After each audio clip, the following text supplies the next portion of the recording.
this is just an appreciation as to the scale of development that is taking place in the housing sector alone. When you look at where we are now, and I'm just speaking about East Bank development, what's the total kilometers? Tell me the total kilometers of road, new roads we have built in the new houses, second by the time.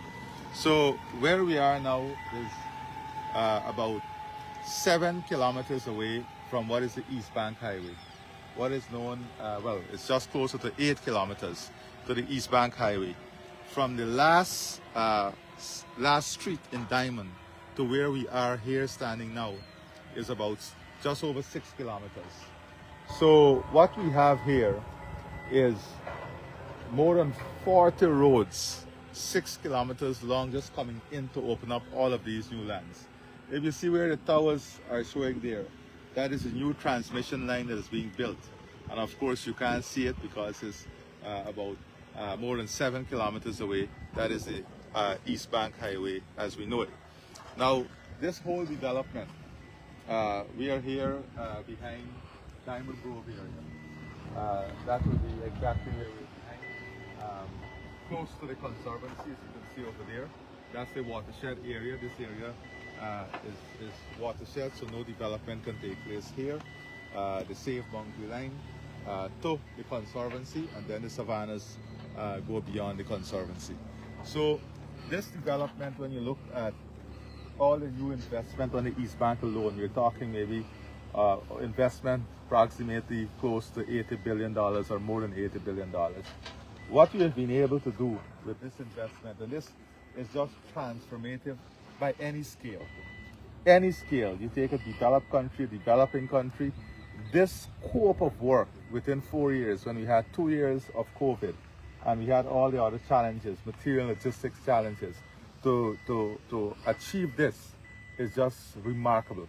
On the East Bank, with total regularization, new lots, and allocation, we may be closing past 9,000 new allocation.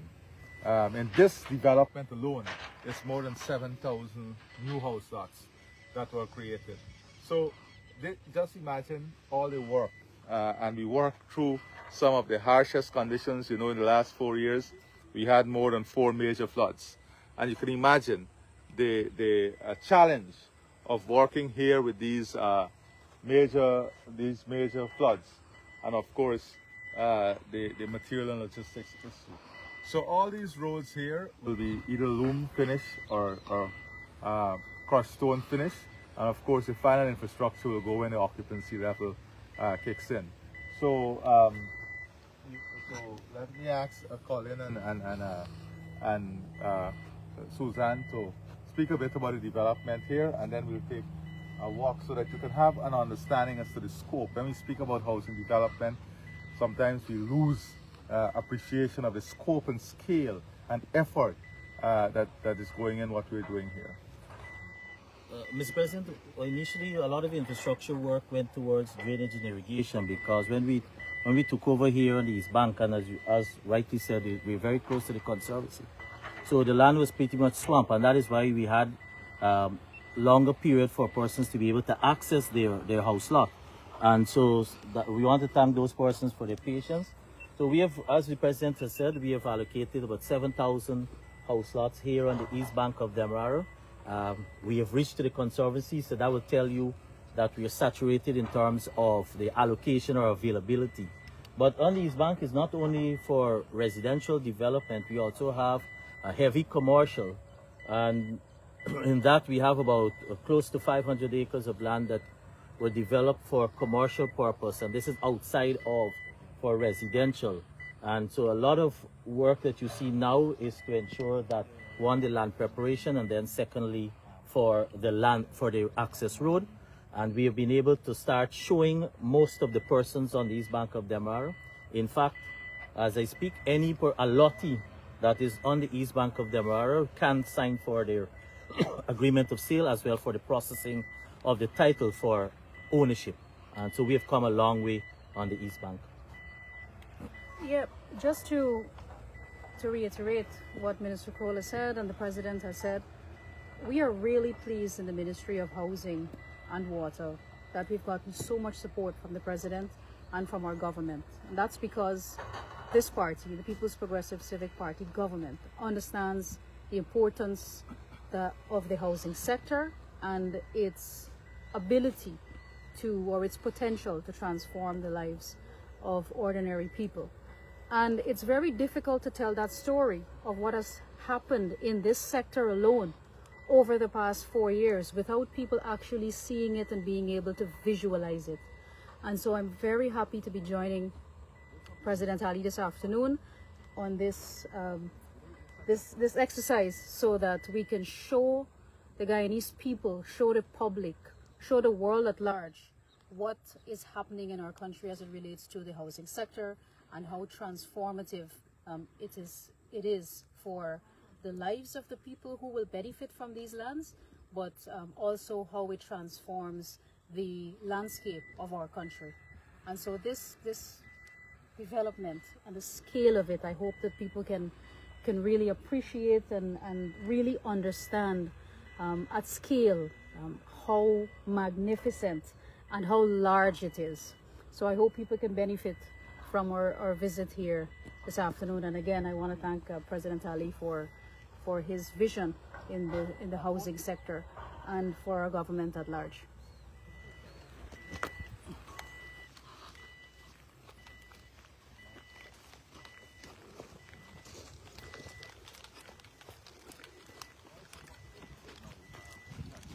One of the things that's important to note here is that the no urban planning that we're doing, all of these roads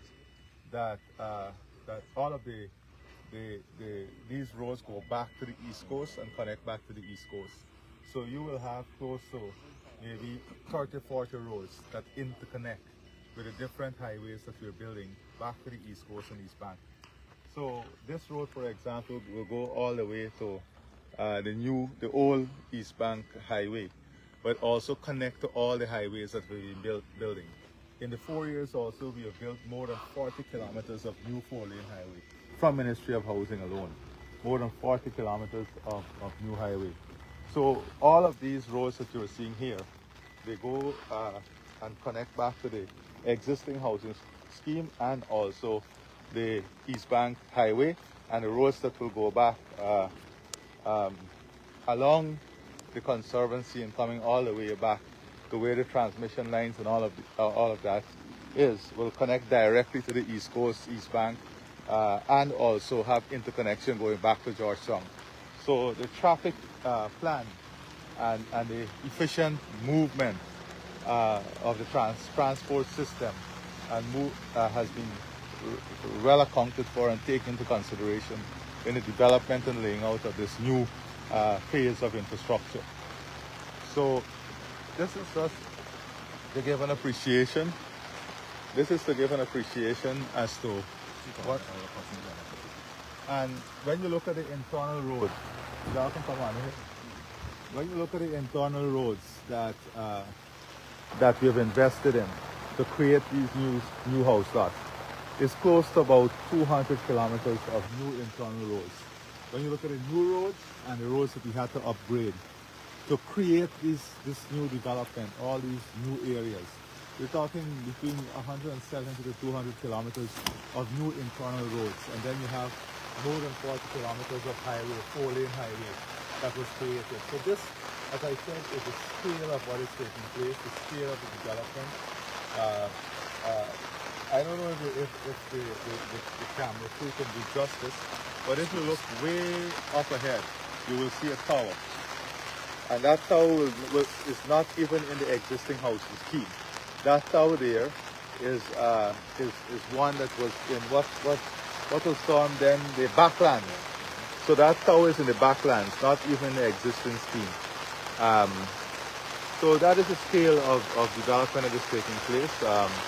And you know, we are still looking now, and also that is why when we say that we are slowly getting out of land, we will not have enough because of how the population is dispersed around the country. Most of the population is around the coastline. and when you look at the demand for housing and age, so one of the things that is important in the whole housing drive is how we've brought down the age of home ownership. Maybe to the late 20s, early 30s now. So that by itself is creating intense, continuous demand. But when you look at the land that is available, that is why now we have to look at the new Silica City and also lands along the Linden Seaside Highway as the lowest opportunity for massive housing development. So more of the development now will be outside of what is the traditional areas, because we have now reached the maximum point of development in relation to proximity to the conservancy and areas that must be conserved as watershed areas in all of these places. Then when you go beyond there, beyond Guyana, Guyana, and Plum, you have a lot of private land in those areas. Then you go to the Linden Seaside Highway, where the new phase of housing development will take place, going and more and beyond and more. So those, but what is important to note is that what we are trying to do is to create a hub and spoke network, so that even the development on the highway, the new city, all of that will be within 35-40 minutes proximity of Georgetown, so that transport infrastructure and transport system is key to this development drive, and is key to the full integration of the system that we are building. So these are important things to note in the whole development drive and development shift of the housing sector. So on your left, that's a good example. If you look on your right, you see the road. Look on your left now. That is what they had to contend with, right? 2 years of COVID, in two major floods, dry season. That is what we had to contend with. So this is a good analysis to show two comparisons as to how development takes place. That is what you start with over there, the big trees, forested areas. That is what you start. That's the start point. And look at this road that we're on now, and the development over there. So this gives you a fair appreciation as to the scale, the effort, and everything that goes into putting this together. So that's on my left. That is the start point. Then you see the drains that is created. First of all, to drain the land, then creating the access points, this road, and then on your right, clearing up of the area and bringing in the house lots and doing the surveying.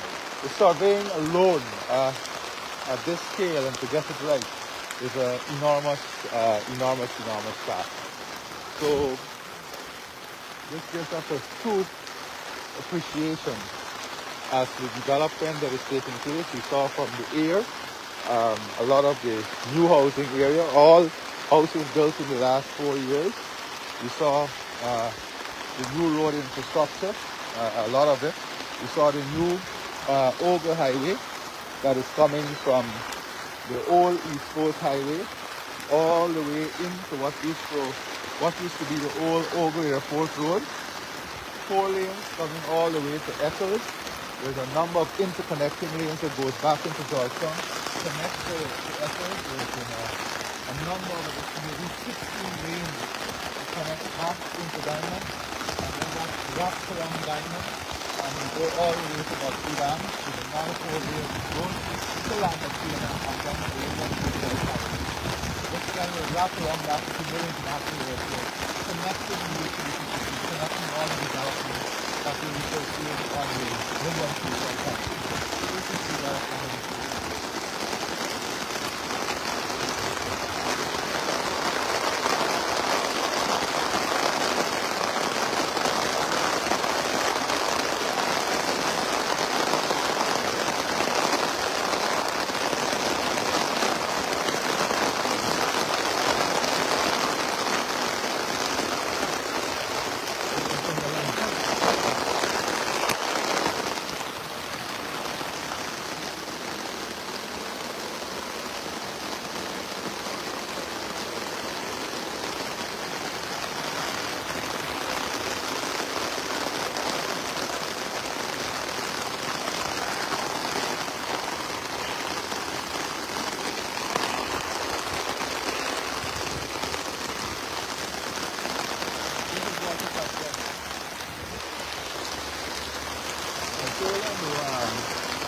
Susan, all these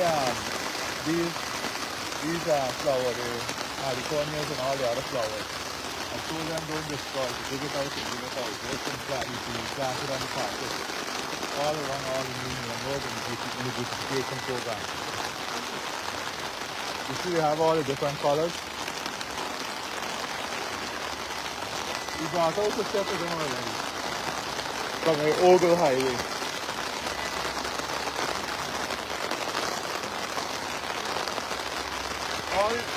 You see all those red ones and so? They're very beautiful in the grass. Look how many in there. All the low areas will have them. And they're big already.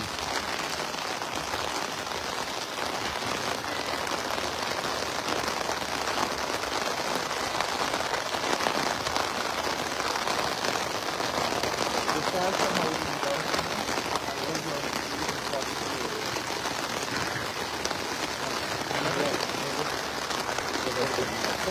Yeah, that's like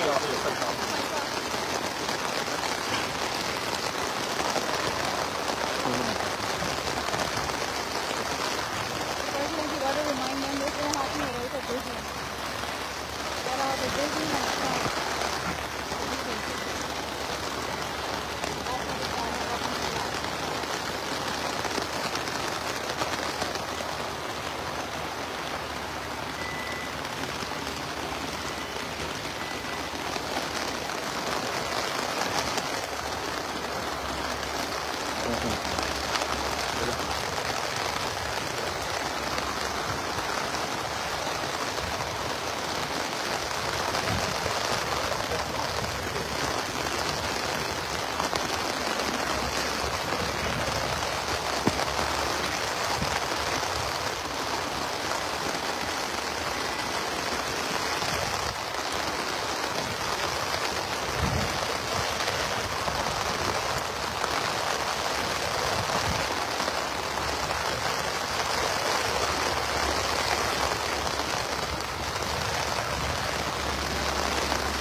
Đấy là sao cái nhà nó ỉ xì nó ngoa trên cái bên.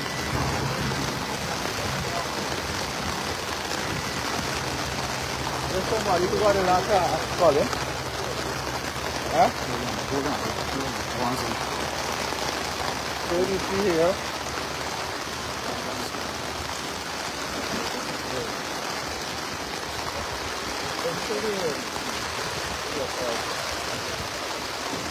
That's just back here.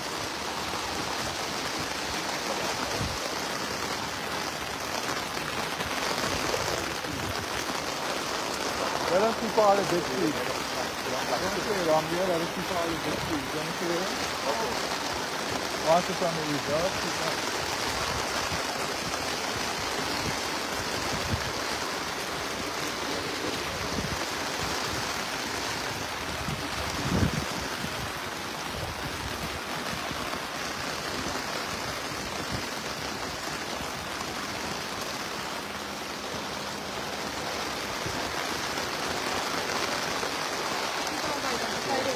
So this is another example.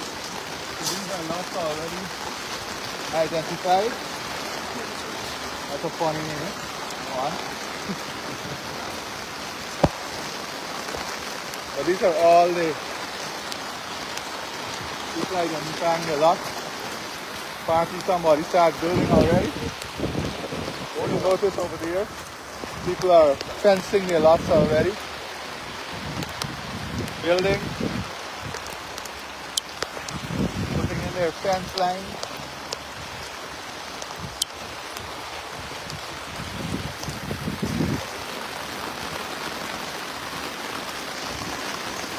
So you see here, Another example of people marking the tire.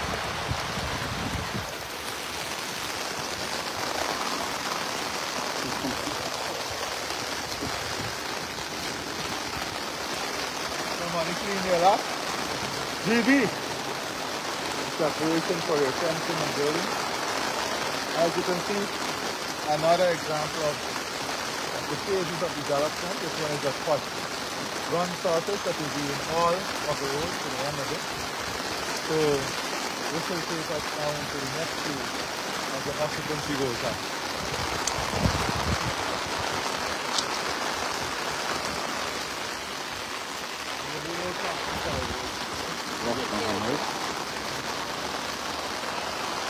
Somebody fencing, another person building, working in the business.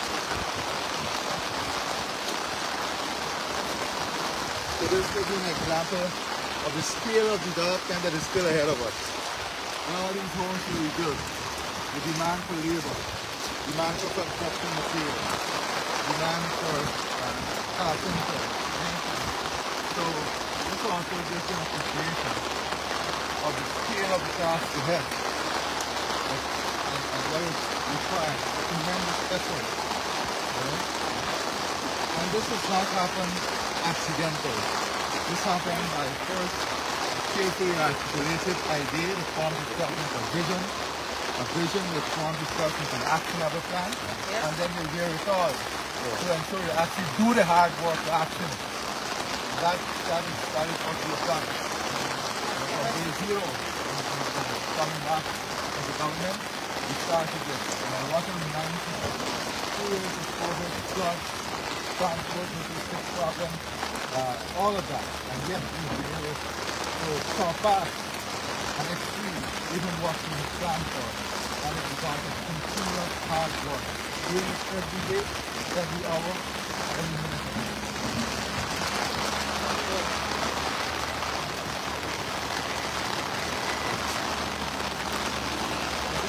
Create value. This is how we create value for families, create value for community. When you have all these new developments, people owning their own homes, their net asset value going up at the individual level, at the family level, and the community level. That is how the revenues of the country work for you. When we build these infrastructure, make these investments, so that you can have not only a home, affordable home, not only that you can have a home ownership, but that your net asset value, the community value, the country asset base also improves and expands itself. So the revenue, current revenue is used to generate not only keep current wealth, but to generate future value. Using the net present value and investing in infrastructure now to create future value that will make every family prosperous and build a prosperity project for every Ghanaian family. This is how it happens. You see all these roads? Our roads that will go back all the way and connect back to the East Coast and East Bank.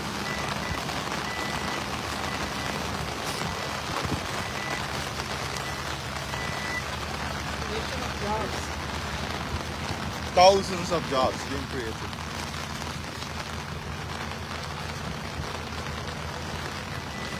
If you see somebody with a load of sand here already, just look at it. Along the road, you see the heaps of sand? Those are persons who are already moving. There, to have their lands filled up. Ahead, over here. So that is the type of, that is what we want to see. That is what we want to see. Energy in the economy, energy in everyone doing something to bring about improvement for themselves, bring about improvement for their family, and giving their family and themselves a better shot at a brighter future, a more prosperous future, under the people who rest of our government has not only exceeded our plans and program in the manifesto, but we're working now on creating the conditions for a future that is sustainable and resilient, building out the economy, building out the infrastructure, creating new hubs of development, new growth hubs, expanding the economy, in non-traditional areas. Economic diversification is not only about the productive sector. It's not only agricultural services and manufacturing. Economic diversification is also the creation of hubs, the expansion of economic opportunity, the creation of an interlink that allows the blossoming and growth of economic opportunity, community by community. And that is what the approach, the political approach, is and has been.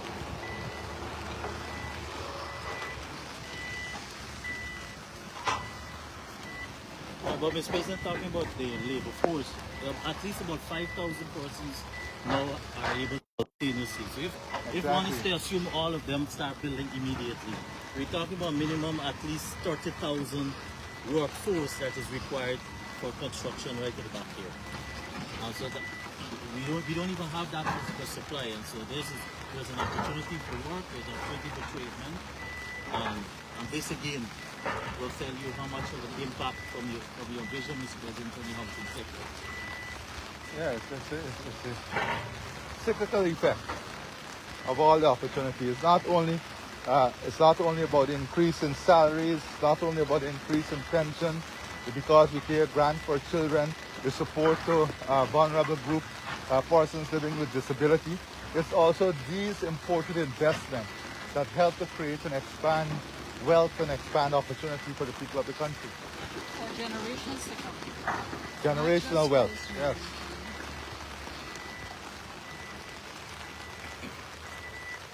Another important thing to note is that you see the magnitude and depth of these developments. We also have to continuously build the services sector and the support system. So service these areas, that is GWI.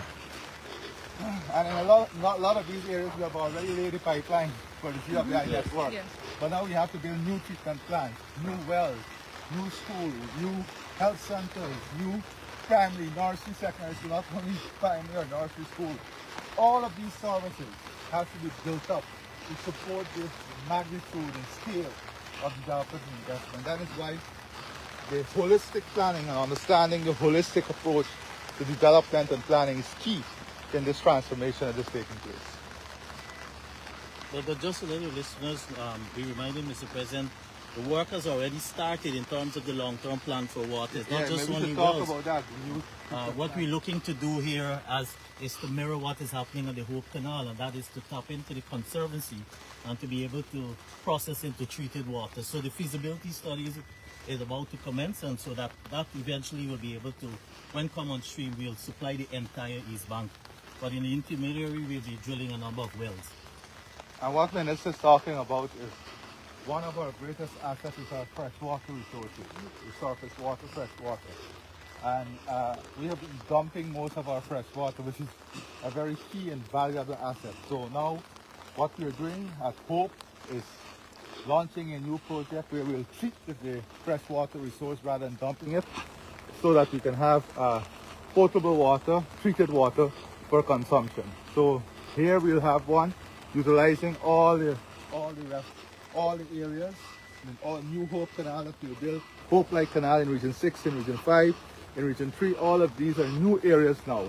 We're looking at to put these water treatment plants so that we can have this water available and this rich resource that we dump integrated into get the full economic benefit from this resource.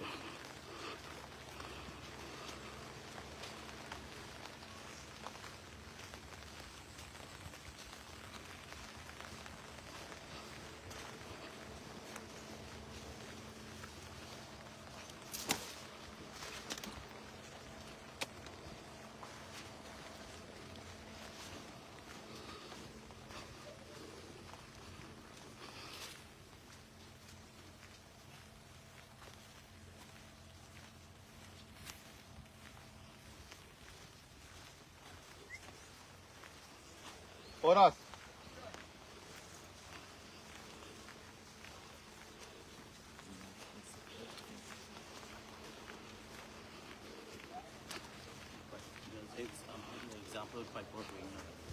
So look, if you see an example here, this is the GWI pipes.